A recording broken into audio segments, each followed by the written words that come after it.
Meantime, in sports and in New England, a hearing is underway in the Tom Brady case. It's taking place in New York. Brady and the NFL Players Association continue to stand their ground, admitting to no wrongdoing in the 4-game Deflategate suspension. ESPN says Brady is open to some kind of suspension just as long as it's not accepting blame for Deflategate itself. But even with those parameters, a settlement does remain out of reach.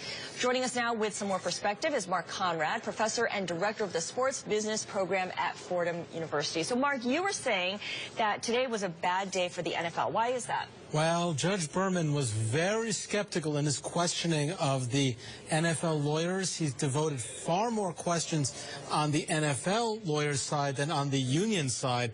And many of the questions called into some dispute the validity of the Wells report. And this was the report that was commissioned by the NFL saying that Brady probably was involved in this Deflategate matter, and also the process involved, and really how Goodell, the Commissioner Goodell, arbitrator, decided this matter. So it really can't be good news for the NFL when you have the federal judge saying, you know what?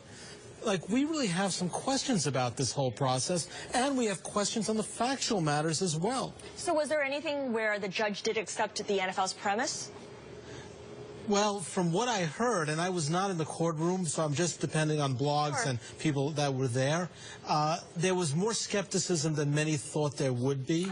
Last week, he seemed to be a little bit more even-handed in his questions. Today, it seemed that he really had more skepticism toward the league and the process of decision-making than he did in the past. Do you think that might be because Tom Brady wasn't there at the courtroom himself? I mean, he's not required to be, but had he been there, might the judge have turned to him and questioned him more? I don't think so. I think the fact that he was not there really was not relevant today because he didn't have to be there. What he does have to be there, or when he has to be there, is next week. That's when the judge said, I want the parties in next week to try to hammer out a settlement. But if not, then the judge is going to have to make his ruling. Based on what you've learned then, how likely do you think there will be a settlement next week? I still don't think there will be. I think the sides are too far apart. I think they've dug in their heels. And now the union really does smell something here. They said, look, we have this judge that has openly expressed skepticism here and said, why should we settle? I mean, there have been reports this morning that there was some settlement offer made in negotiations the last couple of days, and it was really much of what you said. But I'm not so sure the union wants to do that now. I think they want to see what they could get, and I think that they would take the risk of a court decision in this case. Who has more to lose here? I think the league has more to lose, but I also would have to say that the union has something to lose, too. I think it would be more embarrassing for the league. It would be kind of a third strike. You had 3 matters that had been overturned, disciplinary matters in the last year by Are you referring to Ray Rice, for instance? Yes, and Peterson. But additionally, if this lingers, there are going to be appeals.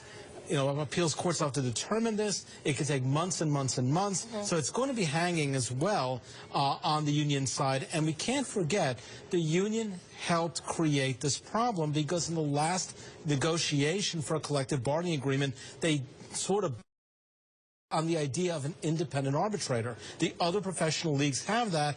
They said no, they may not have had the strength to do it. I obviously am not privy to the negotiations, but clearly it puts them kind of in a position and said, you know what, if we had a stronger system, we had a neutral arbitrator, we would not be in this mess now.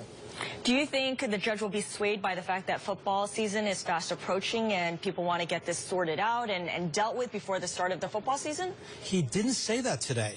You would think he would, but he doesn't have to. He can take his time, and it's a complicated matter. He doesn't have to make a determination by day 1 of the season.